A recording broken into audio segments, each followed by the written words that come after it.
اللهم صل وسلم وبارك على سيدنا محمد عليه افضل الصلاه واتم السلام. ازيكم يا بنات؟ عاملين ايه؟ اخباركم ايه؟ يا رب تكونوا بخير. يلا نصلوا على الحبيب قلبنا يطيب. وتعالوا النهارده نشوف الوصفه بتاعتنا والفيديو الجديد بتاعنا النهارده.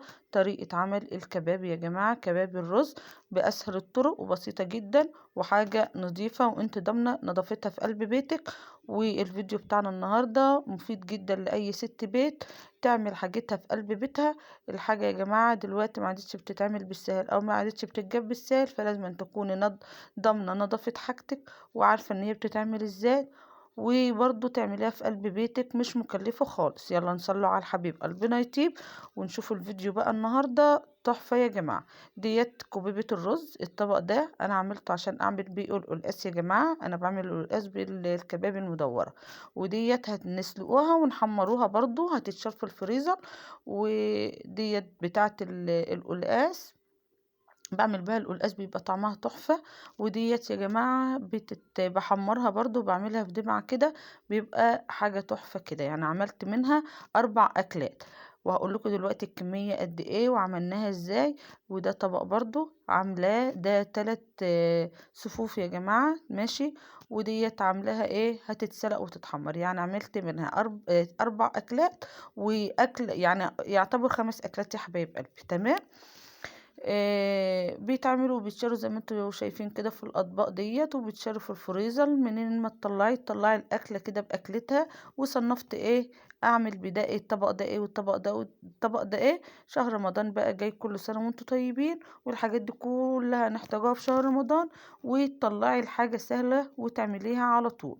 طريقه بسيطه وسهله جدا. والاول مره يشوف قناه يوميات ام حنين ما ينساش اللايك والاشتراك في القناه وتفعيل الجرس على الكل يا حبايب قلبي، عشان يوصل لكم كل جديد من يوميات ام حنين يا حبايب قلبي. والطرق السهله والبسيطه اللي بنعملها وبننزلوها على الفيديوهات بتاعتنا. تعالوا بقى نشوفوا ايه المكونات بتاعتنا. وزي ما قلت لكم المكونات سهله وبسيطه جدا. يلا نصلوا على الحبيب ونخشوا على الفيديو بتاعنا وعلى المكونات بتاعتنا. ده نص كيلو لحمه مفرومه يا جماعه.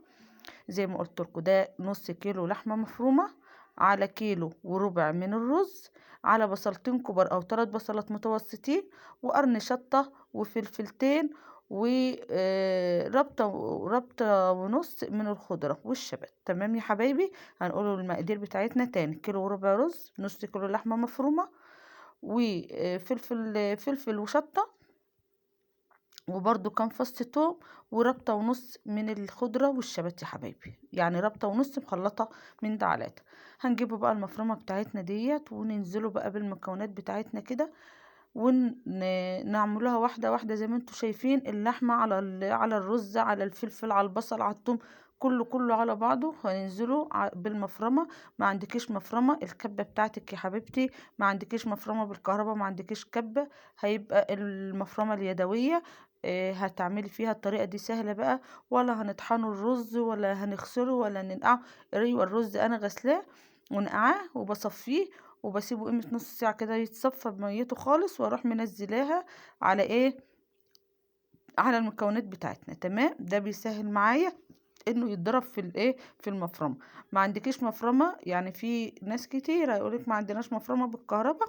اللي عندك يا حبيبتي. وانت ممكن تعملي بالكبه العاديه خالص، ممكن تعملي بكبه الخلاط، باي حاجه هيبقى الطريقه سهله معاكي، لان المكونات كلها على بعضها. فالمكونات السائل اللي هي فيها ماده سائله بتساعد معاكي في طحن الرز، فبتطلع معاكي النتيجه سهله جدا. واللي هيعملها في المفرمة يا حبايبي، بتعملي اللي هي الجزء اللي في المفرمة المخرم ده، انت بتاخدي اضيق حاجة عشان تطلع معاكي ناعمة مرة واحدة كده. ما تعملهاش على كذا مرة ولا تفرمي تاني ولا الكلام ده كله. هي بتنزل معاكي اوريدي كده ناعمة، بتبقى يعني نعوميتها حلوة، ولا خشنة ولا ناعمة قوي ولا كده، لا بتطلع معاكي كويسة جدا. مش محتاجة ان هي تتضرب تاني. زي ما انتوا شايفين يا جماعة، ادي الرز نازل معايا بالخضرة بالبصل باللحمة، زي ما انتوا شايفين كده ما شاء الله زي الفل اهو. تمام. يعني انا هضربها الضربة دي في المفرمة كده، ومش هضربها تاني، وهتشوف العجينة معايا لما اخلص كده يا حبايبي. الكمية معايا خلصت، وعملت لي ما شاء الله ما شاء الله كمية حلوة جدا من الكباب. ولونها شوفوا اللون بتاعها تحفة وريحتها طالعة ما شاء الله عليه.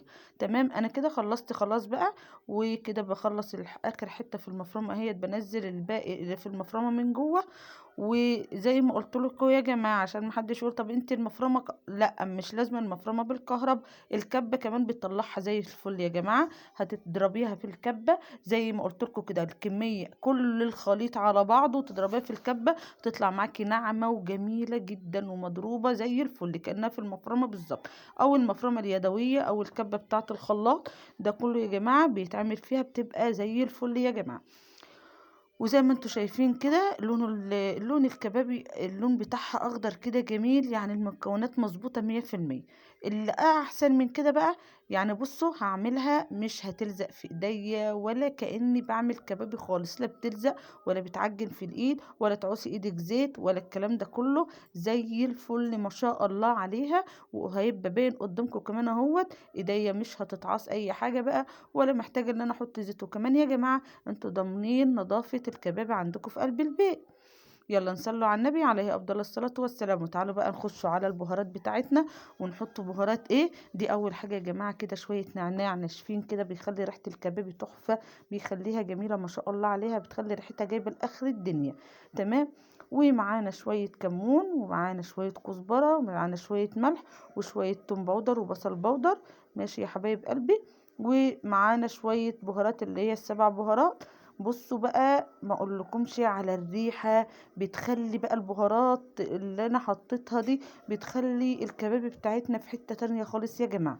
تمام. ودي برضو الملح بتاعنا. تمام، انا كده حطيت البهارات بتاعتي. وهنمسكه بقى ايه، ده توم، حطينا توم باودر وبصل باودر برضو بيخلي لها ايه، خلي النكهه كده جميله فيها برضو مع التوابل. تمام يا حبايب قلبي. بس كده هنمسكه بقى ايه التوابل بتاعتنا، ندعكوها جامد في العجينه. شوفوا العجينه يا جماعه، اقسم بالله العظيم عملت معايا كميه هتشوفها في اخر الفيديو وشفتها في اول الفيديو. كميه ما شاء الله، عملت منها 3 4 وجبات. والوجبة يوم ما عملت الكبابي كنت يعني اليوم اللي انا عملت فيها الكبابي عملت منها برضو كبابي مسلوقة ومحمرة للعيال. كانت تحفة، يعني 5 وجبات من شوية الكباب اللي قدامكم. شايفين يا جماعة الكبابي ما شاء الله عليها ازاي، لا بتعجن بقى ولا بتلزق ولا هاتوا شوية زيت ولا الكلام ده كله. اديكوا زي ما انتوا شايفين اهيت زي الفل في ايديا، ولا ايديا اتعاصت ولا اي حاجة.